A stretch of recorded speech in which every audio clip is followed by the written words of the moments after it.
नमस्कार, स्वागत है आप सभी का self study on mobile channel पर।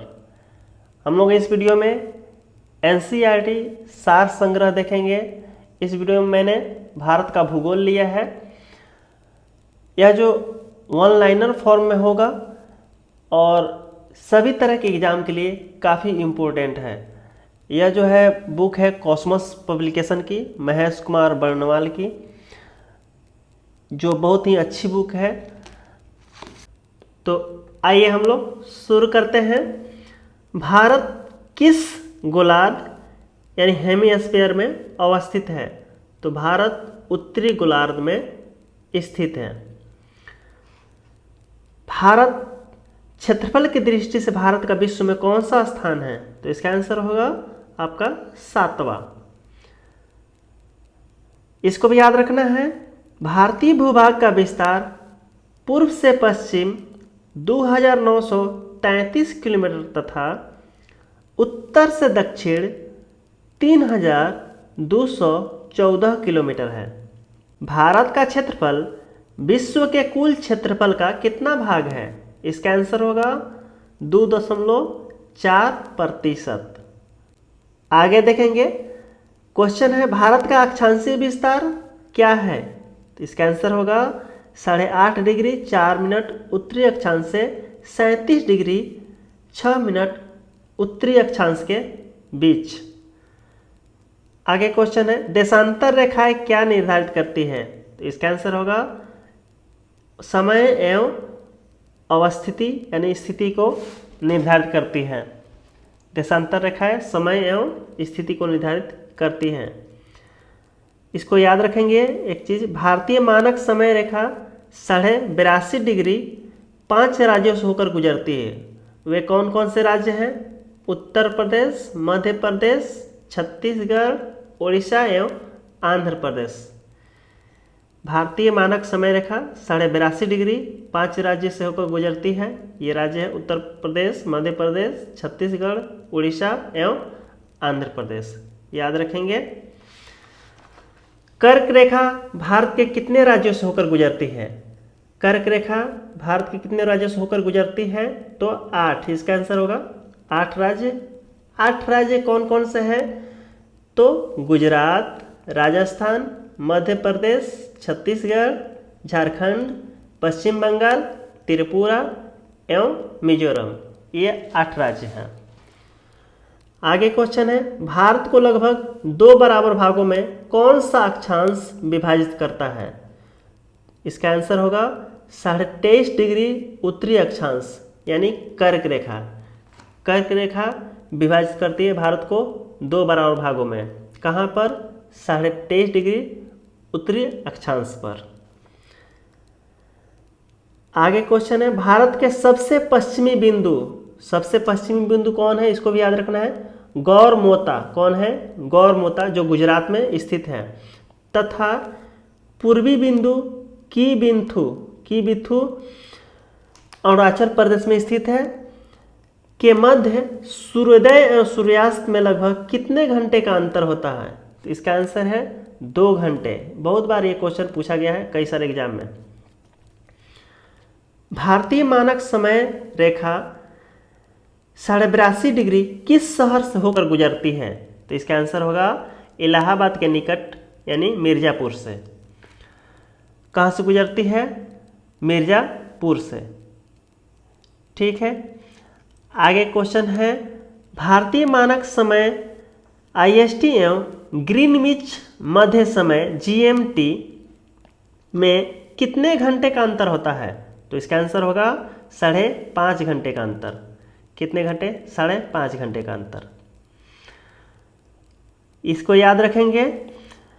यदि भारतीय मानक यामोत्तर इंडियन स्टैंडर्ड मेरिडियन पर मध्याह्न है तो 120 डिग्री पूर्वी देशांतर पर स्थानीय समय 2:30 अपराह्न होगा। ठीक है। आगे क्वेश्चन है भारत का सुदूरस्थ दक्षिणतम बिंदु कौन सा है? इसका आंसर होगा इंदिरा पॉइंट। सबसे दक्षिणी बिंदु जो है इंदिरा पॉइंट है भारत का। वो कहाँ स्थित है? वह स्थित है इंदिरा पॉइंट ग्रेट निकोबार द्वीप में। ग्रेट निकोबार आइलैंड पर स्थित है इंदिरा पॉइंट, जो सबसे दक्षिणी बिंदु है भारत का। और सबसे उत्तरी बिंदु कौन सा है? भारत का सबसे उत्तरी बिंदु पूछा जाए कौन सा है, तो वह है इंदिरा कौल।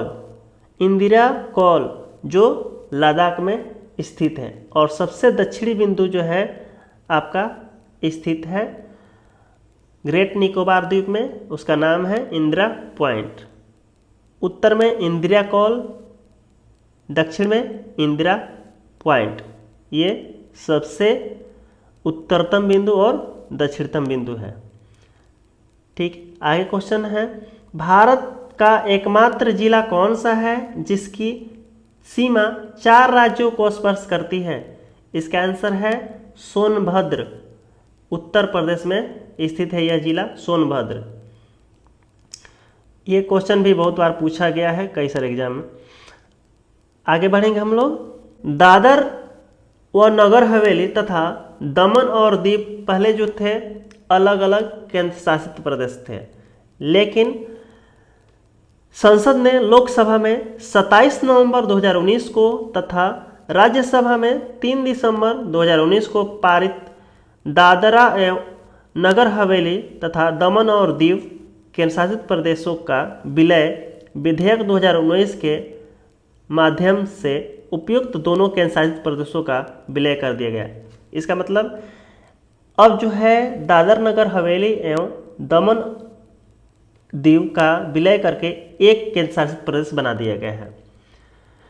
यह जो है पुनर्गठन 26 जनवरी 2020 से प्रभावी है, यानी 26 जनवरी 2020 से यह इसको लागू कर दिया गया, मतलब एक में दोनों जो केंद्र शासित प्रदेश से हो गए। अब जो है नए केंद्र शासित प्रदेश का नाम होगा दादरा एवं नगर हवेली तथा दमन और दीव होगा। इसकी राजधानी दमन होगी। दोनों नाम को एक साथ मिला दिया गया है तथा इसकी राजधानी दमन को बनाया गया है, याद रहेगा। आगे बढ़ेंगे हम लोग। जो पीछे पढ़े कि देश का जो हमारे देश जो भारत है, सबसे उत्तरी बिंदु, सबसे दक्षिणी बिंदु, सबसे पूर्वी बिंदु और सबसे पश्चिम बिंदु कौन कौन से है, तो यहाँ एक जगह दिखा दिया गया है, बता दिया गया है, आप देख लेंगे। देश का चतुर्दिक अंतिम सीमा बिंदु, उत्तरतम बिंदु कौन सा है, तो याद रखना है इंदिरा कौल। कहाँ पर स्थित है? लद्दाख में। दक्षिणतम बिंदु, सबसे दक्षिणी बिंदु कौन सी भारत की सीमा का, तो वह है इंदिरा पॉइंट। उत्तरी बिंदु को इंदिरा कौल बोलते हैं और दक्षिणी बिंदु को इंदिरा पॉइंट। यह जो है ग्रेट निकोबार द्वीप पर स्थित है। और इंदिरा कौल उत्तरी बिंदु कहाँ पर स्थित है, वह है लद्दाख में, याद रहेगा। पश्चिमी बिंदु का नाम क्या है, वह है गौरमोता या गुहार मोती। गौरमोता या गुहार मोती स्थित है यह गुजरात में। कहाँ स्थित है? गुजरात। सबसे पूर्वी बिंदु कौन सा है, इसका नाम है कीबिंथु। क्या नाम है इसका? कीबिंथु। यह स्थित है अरुणाचल प्रदेश में। हिमालय की प्रमुख पर्वत श्रेणियों का उत्तर से दक्षिण में क्रम क्या है? उत्तर से दक्षिण क्रम हिमालय की पर्वत श्रेणियों का इस प्रकार से है: काराकोरम, लद्दाख, जास्कर, पीरपंजाल एवं शिवालिक। सबसे पहले है काराकोरम, तब लद्दाख, जास्कर, उसके बाद पीरपंजाल एवं शिवालिक। ठीक है, आगे बढ़ेंगे। भारतीय मानक समय रेखा एवं कर्क रेखा एक दूसरे को छत्तीसगढ़ में काटती है। इस पॉइंट को याद रखेंगे। भारतीय मानक समय रेखा एवं कर्क रेखा एक दूसरे को कहाँ काटती है? छत्तीसगढ़ में। भारत की मुख्य भूमि की तटीय लंबाई कितनी है? तो इसका आंसर होगा 6100 किलोमीटर। कितनी है? लगभग 6100 किलोमीटर। आगे क्वेश्चन है, म्यांमार की सर्वाधिक सीमा किस भारतीय राज्य को स्पर्श करती है? म्यांमार की सर्वाधिक सीमा जो है भारत के अरुणाचल प्रदेश राज्य से स्पर्श करती है। सबसे ज़्यादा सीमा किससे लगती है? अरुणाचल प्रदेश से। अगला क्वेश्चन, जनसंख्या की दृष्टि से भारत का विश्व में कौन सा स्थान है? तो इसका आंसर होगा दूसरा। कौन सा स्थान है? दूसरा। असम की सीमा कुल कितने राज्यों एवं केंद्र शासित प्रदेशों को स्पर्श करती है? इसका आंसर होगा 7। असम कुल 7 केंद्र शासित प्रदेशों से या राज्यों से लगता है। रॉस द्वीप और हॉलॉक द्वीप का परिवर्तित नाम क्या है? इसका आंसर है नेताजी सुभाष चंद्र बोस द्वीप, शहीद द्वीप एवं स्वराज द्वीप। क्या नाम है? नेताजी सुभाष चंद्र बोस द्वीप, शहीद द्वीप एवं स्वराज द्वीप। आगे क्वेश्चन, भारत की जल संधि द्वारा श्रीलंका से पृथक होता है, यानी कि भारत किस जल संधि से श्रीलंका से अलग होता है? तो इसका आंसर होगा पाक जल संधि। पाक जल डमरू भी इसको बोलते हैं, पाक जल संधि। भारत का कौन सा राज्य 3 ओर से बांग्लादेश की सीमा से घिरा हुआ है? इसका आंसर होगा त्रिपुरा। त्रिपुरा जो है 3 तरफ से बांग्लादेश की सीमा से घिरा हुआ है। आगे देखेंगे, विभिन्न देशों के साथ भारत की अंतर्राष्ट्रीय सीमा की लंबाई एवं संबद्ध राज्य एवं केंद्र शासित प्रदेश। मतलब कौन से राज्य किस देश की सीमा से लगते हैं और उसकी लंबाई कितनी है? सबसे पहले है बांग्लादेश। तो बांग्लादेश के साथ भारत की सीमा की लंबाई जो है 4096 किलोमीटर, यानी कि भारत की सीमा जो है बांग्लादेश से लगती है, उसकी लंबाई कुल है 4096 किलोमीटर। यह सबसे ज़्यादा है। यह एग्ज़ाम कई बार रेलवे के जो ग्रुप डी और एनटीपीसी के एग्ज़ाम हुए हैं उसमें भी पूछे गए थे, 2018 वाला भी और 2020-21 में जो हुए उसमें भी। और जो सीमांकन किया गया है, मतलब जो सीमा का निर्धारित किया गया है, उस रेखा का नाम है रेड क्लिफ रेखा। रेड क्लिफ रेखा यह भारत और पाकिस्तान के बीच में भी है। उस रेखा को भी रेड क्लिफ रेखा, क्योंकि पहले जो है बांग्लादेश पाकिस्तान का ही हिस्सा था। अब जो है भारत के कौन कौन से राज्य हैं जो बांग्लादेश के साथ सीमा साझा करते हैं? तो वह 5 राज्य हैं। कितने राज्य हैं? 5 राज्य हैं। पश्चिम बंगाल है, मेघालय, मिजोरम, त्रिपुरा, असम। ये 5 राज्य हैं जो बांग्लादेश के साथ सीमा साझा करते हैं। दूसरा जो है सबसे ज़्यादा सीमा साझा करता है भारत किसके साथ? चीन के साथ। और कितनी लंबाई है? कुल लंबाई है चीन के साथ भारत की सीमा का 3488 किलोमीटर। और जो चीन के साथ जो सीमा है उस रेखा का नाम क्या है? मैकमोहन रेखा। मैकमोहन रेखा जो है भारत और चीन को अलग करती है, उस रेखा का नाम है मैकमोहन रेखा। चीन के साथ भी भारत के 5 राज्य की सीमा है। वह कौन कौन से राज्य हैं? 5 लद्दाख है, हिमाचल प्रदेश, उत्तराखंड, सिक्किम, अरुणाचल प्रदेश। ये 5 राज्य हैं जो चीन के साथ सीमा साझा करते हैं। अगला तीसरे नंबर पर है पाकिस्तान। पाकिस्तान के साथ भारत का सीमा जो है उसकी लंबाई है 3323 किलोमीटर की। और पाकिस्तान के साथ भी जो सीमा है उसका नाम है रेड क्लिफ, रेड क्लिफ रेखा। पाकिस्तान के साथ और बांग्लादेश के साथ दोनों सीमा है, उसकी नाम है रेड क्लिफ रेखा। इस पाकिस्तान के साथ भी भारत के 5 राज्य जो है वह सीमा साझा करते हैं। कौन कौन से? गुजरात, राजस्थान, पंजाब, जम्मू कश्मीर एवं लद्दाख। 5 राज्य कौन कौन से? गुजरात, राजस्थान, पंजाब, जम्मू कश्मीर एवं लद्दाख।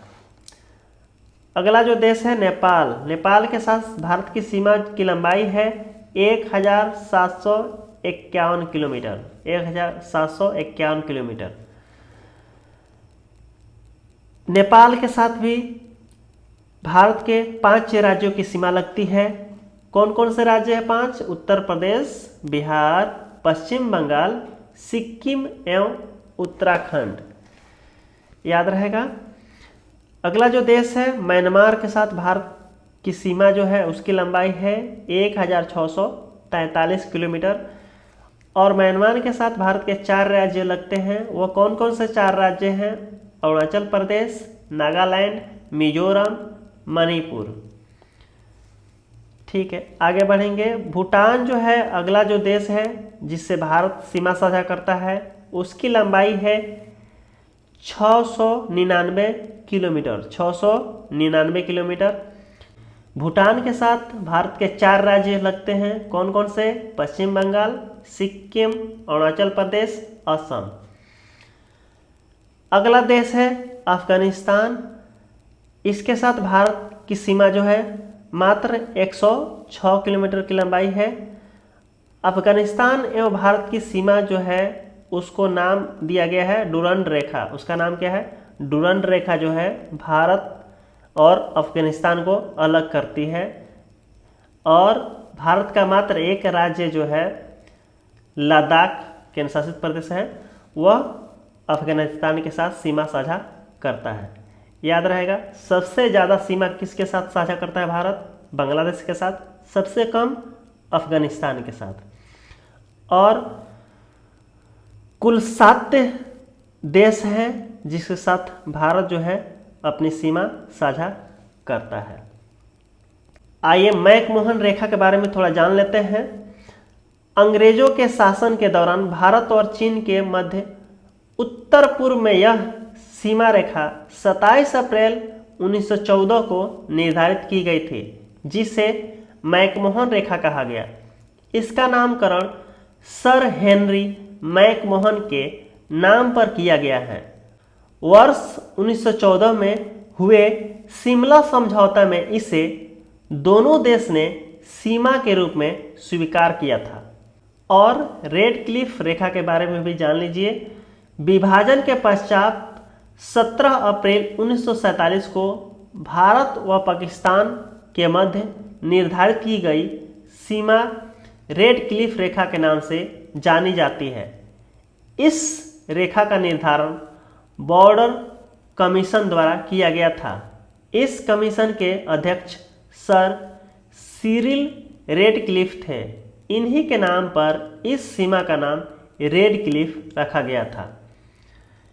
यह भी याद रखना है, काराकोरम श्रेणी को उच्च एशिया का रीढ़ यानी कि बैकबोन ऑफ एशिया के नाम से भी जाना जाता है। काराकोरम पहाड़ी श्रेणी को क्या बोला जाता है? उच्च एशिया की रीढ़, बैकबोन ऑफ हाई एशिया। इसको भी याद रखने हैं। भारत के महत्वपूर्ण चैनल्स 9 डिग्री चैनल्स यानी 9 डिग्री चैनल जो है लक्षद्वीप और मिनिकॉय के मध्य है। मिनिकॉय जो है आपका लक्षद्वीप का सबसे बड़ा जो है द्वीप है। मिनिकॉय क्या है? मिनिकॉय जो है आपका लक्षद्वीप का सबसे बड़ा द्वीप है, जो कि कोची के दक्षिण पश्चिम में 398 किलोमीटर समुद्री मील की दूरी पर स्थित है। ठीक है, याद रहेगा। आगे बढ़ेंगे। 8 डिग्री चैनल, ये जो है मालदीव और मिनिकॉय के मध्य है। मिनिकॉय अभी बताया मैंने क्या है, लक्षद्वीप का सबसे बड़ा द्वीप है मिनिकॉय। ग्रेट या महान चैनल, ये जो है सुमात्रा इंडोनेशिया है। सुमात्रा कहाँ? इंडोनेशिया और निकोबार के मध्य है। निकोबार, ग्रेट निकोबार आइलैंड जो है हमारा भारत का और इंडोनेशिया के बीच है ये चैनल। पाक स्ट्रेट यानी कि पाक जलडमरू, यह स्थित है भारत और श्रीलंका के मध्य। ये क्वेश्चन कई बार पूछे गए हैं। पाक जल संधि या पाक जलडमरू जो भारत और श्रीलंका के मध्य है। माहिम क्रीक निवेशिका, यह है एक पतली सी निवेशिका मुंबई में। ये कहाँ है? मुंबई में। माहिम क्रीक, मुंबई। कच्छ की खाड़ी, यह जो है पश्चिमी गुजरात में। कहाँ है कच्छ की खाड़ी? पश्चिमी गुजरात। अगला खंभात की खाड़ी। खंभात की खाड़ी कहाँ है? तो यह है पूर्वी गुजरात में। यह नर्मदा और ताप्ती के बीच का मुहाना है। नर्मदा और ताप्ती का मुहाना है ये। लक्षद्वीप सागर, यह जो है लक्षद्वीप और मालाबार तट के मध्य है। लक्षद्वीप और मालाबार तट के मध्य है। मन्नार की खाड़ी, यह है दक्षिणी पश्चिम तमिलनाडु और श्रीलंका के मध्य है। मन्नार की खाड़ी क्या है? दक्षिणी पश्चिम तमिलनाडु और श्रीलंका के मध्य। अगला है कोको स्ट्रेट जलडमरू। कोको स्ट्रेट जलडमरू जो है कोको द्वीप म्यांमार में स्थित है और उत्तरी अंडमान के मध्य है। यह जलडमरू कहाँ है? कोको द्वीप जो म्यांमार में स्थित है और उत्तरी अंडमान के मध्य। अगला डंकन पास। डंकन पास जो है दक्षिणी अंडमान और लघु अंडमान के मध्य है। अगला 10 degree channel.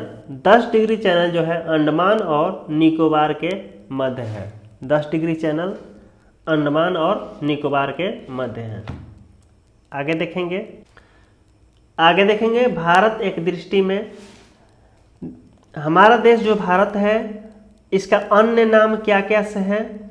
Aryavart, Jambudvipa, Bharatvarsh, Hindustan, India, ये सारे नाम जो है भारत के हैं। सबको पता होगा मेरे ख्याल से। राजधानी नई दिल्ली है। भौगोलिक स्थिति उत्तरी गोलार्ध में स्थित है। भारत किस गोलार्ध में स्थित है? उत्तरी गोलार्ध में। अक्षांशीय विस्तार जो है 8 डिग्री 4 मिनट उत्तरी अक्षांश से 37 डिग्री 6 मिनट उत्तरी अक्षांश के बीच। ठीक है, ये पहले भी बताया गया।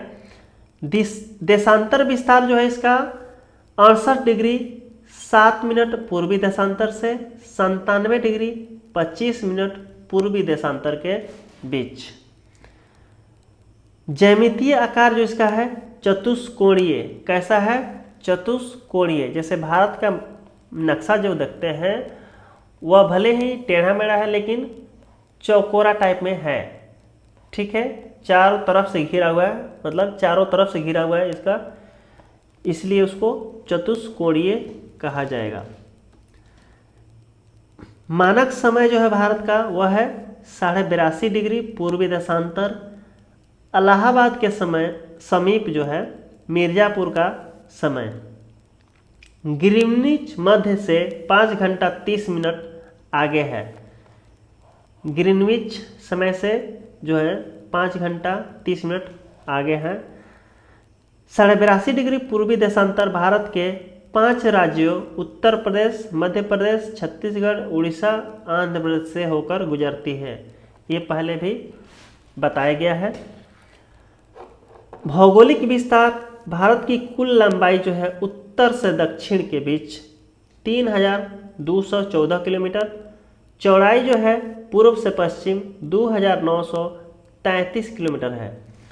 भारत की लंबाई जो है उत्तर से दक्षिण 3214, चौड़ाई जो है पूर्व से पश्चिम 2933 किलोमीटर। भारत का कुल स्थलीय सीमा जो है आपका 15,106.7 किलोमीटर, 15,106.7 किलोमीटर है। जलीय सीमा जो है 7,516.6 किलोमीटर है तथा प्रादेशिक जल सीमा जो है समुद्र तट से 12 समुद्री मील तक है। प्रादेशिक जल सीमा यानी दूसरे देशों के साथ जो जल सीमा है वह है समुद्र तट से 12 समुद्री मील तक। संलग्न क्षेत्र जो है प्रादेशिक जल सीमा से आगे 24 समुद्री मील तक, 24 समुद्री मील तक संलग्न सीमा है भारत का। अनन्य आर्थिक क्षेत्र संलग्न क्षेत्र से आगे 200 समुद्री मील तक है।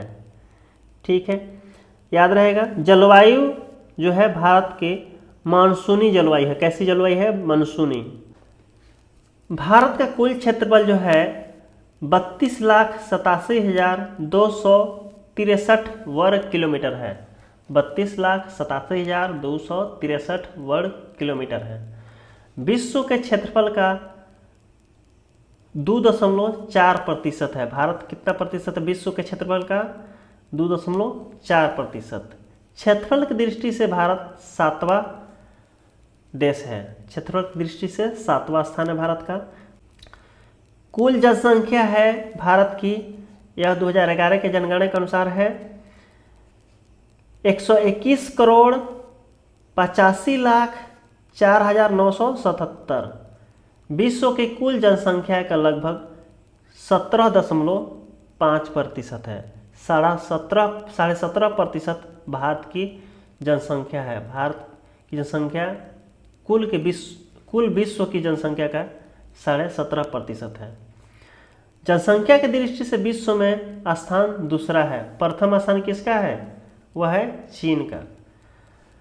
जनसंख्या की दृष्टि से चीन पहला स्थान पर है।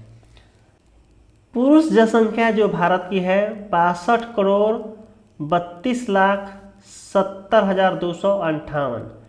महिला जनसंख्या है 58,75,84,719। ग्रामीण जनसंख्या है भारत की 83.37 करोड़ और शहरी जनसंख्या है 37.71 करोड़। लगभग 31.16% शहरी जनसंख्या और 68.68% ग्रामीण जनसंख्या है। दशकीय जनसंख्या वृद्धि दर जो है 2001 से 2011 के बीच में 17.64% की वृद्धि हुई थी। जनसंख्या वृद्धि कितनी हुई थी? 17.64%। लिंग अनुपात भारत का जो है 943 है प्रति 1000 पुरुषों पर। इसका मतलब है 1000 पुरुष पर 943 महिलाएं हैं भारत में। साक्षरता दर भारत की जो है 74.04% है। भारत की साक्षरता दर कितनी है? 74.04%। पुरुष साक्षरता जो है 82.14% है। महिला साक्षरता जो है 65.46% है। अनुसूचित जाति और अनुसूचित जाति जनसंख्या जो है 20,13,78,086 है। कुल जनसंख्या का 16.6% है। यानी कि अनुसूचित जाति का जनसंख्या कुल जनसंख्या का 16.6% है। अनुसूचित जनजाति जनसंख्या जो है 10,82,81,034। कुल जनसंख्या का जो है 8.6% जो है अनुसूचित जनजाति की जनसंख्या है। भारत में कुल राज्यों की संख्या 28 है। पहले 29 थे, फिर 28 हो गए। जम्मू एंड कश्मीर को क्या किया गया है? केंद्र शासित प्रदेश बना दिया गया है। केंद्र शासित प्रदेश जो है आपके 8 हैं। पर्वतीय क्षेत्र का विस्तार जो है 10.7%। पहाड़ी क्षेत्र का विस्तार 18.6%। पठारी क्षेत्र का विस्तार जो है 27.7%। मैदानी क्षेत्र का विस्तार 43%। कर्क रेखा पर स्थित 8 राज्य। कर्क रेखा जो है भारत के 8 राज्यों से होकर गुजरती है। इससे पहले भी आया था। गुजरात, राजस्थान, मध्य प्रदेश, छत्तीसगढ़, झारखंड, पश्चिम बंगाल, त्रिपुरा एवं मिजोरम। ठीक है। द्वीपों की कुल संख्या, भारत में कुल द्वीपों की संख्या है 1208 द्वीप है, निर्जन द्वीप सहित, जिसमें कि आपका वैसे द्वीप भी शामिल है जहाँ पे कोई भी जनसंख्या नहीं रहती, कोई भी आबादी नहीं रहती है। वे सभी द्वीप मिला के 1208 है। कितने हैं? 1208। अंतर्राष्ट्रीय सीमा से संलग्न राज्य केंद्र शासित प्रदेश की संख्या कितनी है? 18 है। 18 ऐसे राज्य और केंद्र शासित प्रदेश हैं जिसकी सीमा जो है दूसरे देशों के साथ लगती है। तेल शोधनशालाओं की संख्या 23 है। कितने तेल शोधक कारखाने हैं भारत में? 23। राष्ट्रीय राजमार्गों की संख्या है 599। कितने राष्ट्रीय राजमार्ग हैं? 599। बड़े बंदरगाहों की संख्या 13 है। राष्ट्रीय पशु बाघ है। वैज्ञानिक नाम जो है बाघ का पैंथेरा टाइग्रिस है। Panthera Tigris. राष्ट्रीय विरासत पशु जो है हाथी है। भारत का राष्ट्रीय विरासत कौन सा पशु है? हाथी। राष्ट्रीय पक्षी मोर है। वैज्ञानिक नाम मोर का है पाओ क्रिस्टेटस। क्रिस्टेटस, पाओ क्रिस्टेटस इसका नाम है मोर का। राष्ट्रीय वृक्ष बरगद है। वैज्ञानिक नाम जो है पाइकस बेगालानिस। इसका नाम है पाइकस बेगालनसिस। राष्ट्रीय फूल जो है, राष्ट्रीय पुष्प कमल है। वैज्ञानिक नाम है निलंबो नुसिफेरा। राष्ट्रीय चिन्ह अशोक स्तंभ। राष्ट्रीय गान जनगण मन। इसके रचयिता कौन है? रविन्द्रनाथ टैगोर। राष्ट्रीय गीत वंदे मातरम जिसके रचयिता हैं बंकिम चंद्र चटर्जी। राजकीय भाषा हिंदी है। राष्ट्रीय लिपि देवनागरी है। राष्ट्रीय वाक्य जो है सत्यमेव जयते जो लिया गया है मुनुक उपनिषद से लिया गया है। राष्ट्रीय ध्वज तिरंगा है। राष्ट्रीय नदी गंगा। राष्ट्रीय जलीय जीव जो है गंगा डॉल्फिन है। इसका वैज्ञानिक नाम है प्लेटिनिस्टा गैंगेटिका। इस चीज को भी याद रखना है, शिशु लिंग अनुपात जो है भारत का 918 प्रति 1000 पुरुषों पर। जनसंख्या घनत्व है 382 वर्ग किलोमीटर। 382 व्यक्ति जो है प्रति वर्ग किलोमीटर घनत्व है भारत में जनसंख्या का। इसको भी याद रखिएगा। पांडुचेरी का भौगोलिक विस्तार तमिलनाडु, कराईकल, केरल, माहे एवं आंध्र प्रदेश यनम राज्य में स्थित है। पांडुचेरी का भौगोलिक विस्तार कहाँ कहाँ है? तमिलनाडु के कराईकल, केरल के माहे एवं आंध्र प्रदेश के यनम राज्य में स्थित है। आगे देखेंगे भारत का भौतिक विभाजन। भारतीय उपमहाद्वीपीय मूलतः किस भूखंड का भाग है? तो यह है गोंडवाना लैंड। भारत का भूखंड जो है गोंडवाना लैंड का भाग है। भारत में उपलब्ध पूरा चुंबकीय परिमाणों से संकेत मिलते हैं कि प्राचीन काल में भारतीय भूखंड उत्तर दिशा की ओर विस्थापित हुआ है। भूगर्भीय संरचना की दृष्टि से भारत को मुख्यतः 3 भागों में विभाजित किया गया है।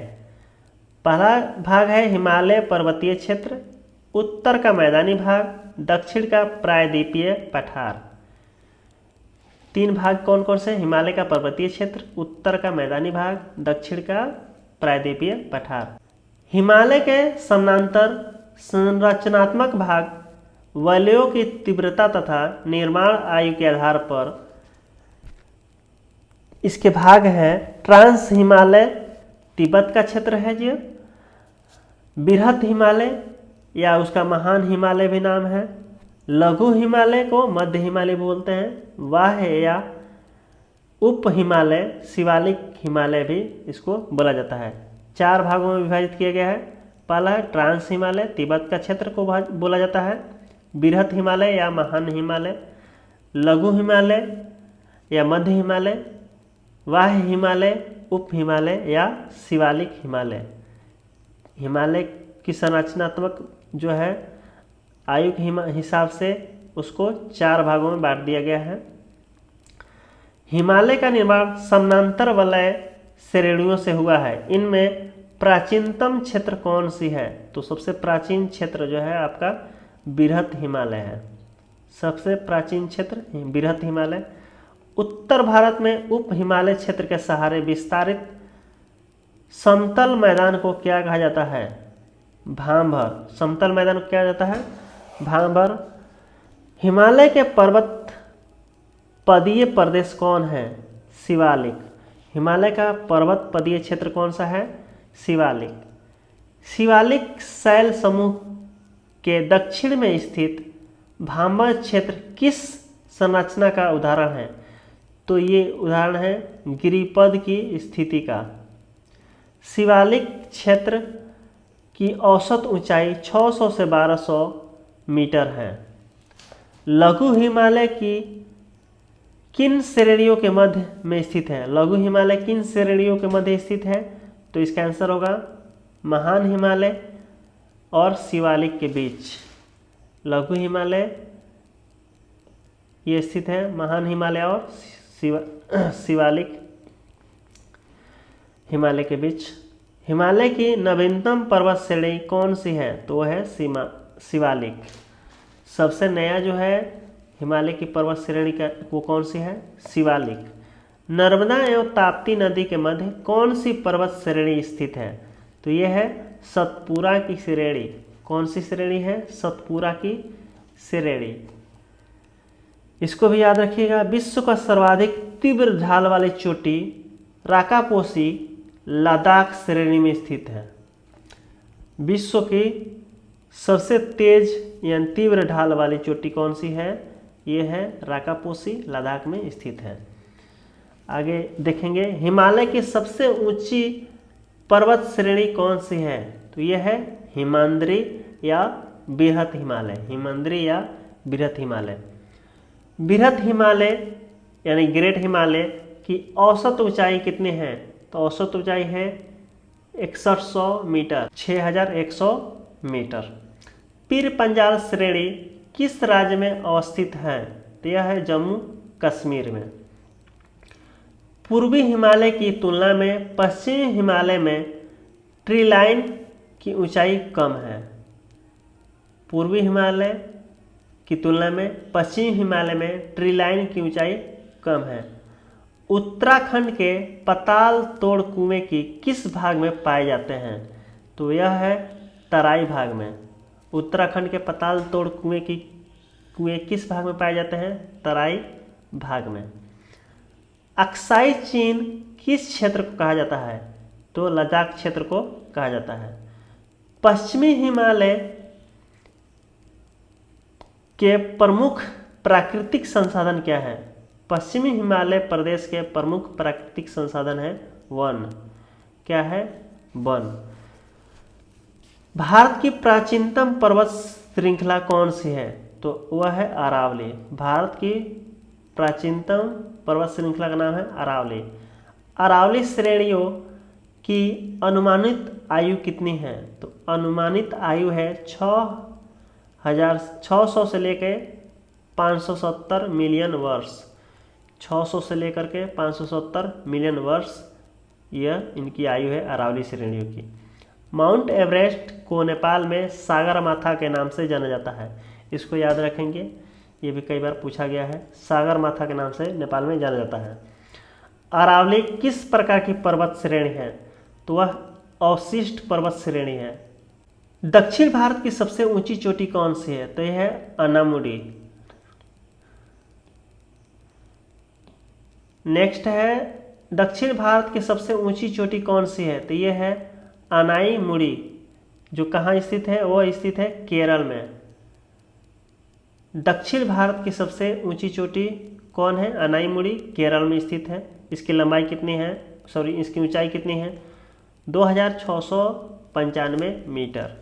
नीलगिरी पर्वतमाला का विस्तार किस राज्य में है? तमिलनाडु एवं केरल में है। महाराष्ट्र एवं कर्नाटक के मध्य स्थित पश्चिमी घाट को किस नाम से जाना जाता है? तो कोंकण घाट बोला जाता है। महाराष्ट्र एवं कर्नाटक के मध्य स्थित पश्चिमी घाट को कोंकण घाट या कोंकण तट भी कहा जाता है। इलायची की पहाड़ियों किन राज्यों के मध्य सीमा बनाती है? केरल और तमिलनाडु। किस राज्य से? तो केरल और तमिलनाडु। सेवराव पहाड़ियों किस राज्य में स्थित है? तो ये स्थित है तमिलनाडु में। पूर्वी घाट और पश्चिमी घाट परस्पर नीलगिरी की पहाड़ियों पर मिलते हैं। याद रहेगा, पूर्वी घाट और पश्चिमी घाट कहाँ पर मिलते हैं? परस्पर नीलगिरी पहाड़ी पर मिलते हैं। भारत की सर्वोच्च पर्वत चोटी K2 गॉडविन आइंस्टीन, जिसकी कुल ऊंचाई जो है 8,611 मीटर है। तो इस वीडियो में इतना ही रखेंगे। बाकी के वीडियो में इसके सभी पार्ट्स अपलोड होते रहेंगे। आप लोग अभी तक देख रहे हैं तो इस चैनल को सब्सक्राइब जरूर कर लीजिएगा। साथ ही साथ यदि हो सके तो अपने दोस्तों के साथ इस वीडियो को शेयर भी कीजिएगा। धन्यवाद।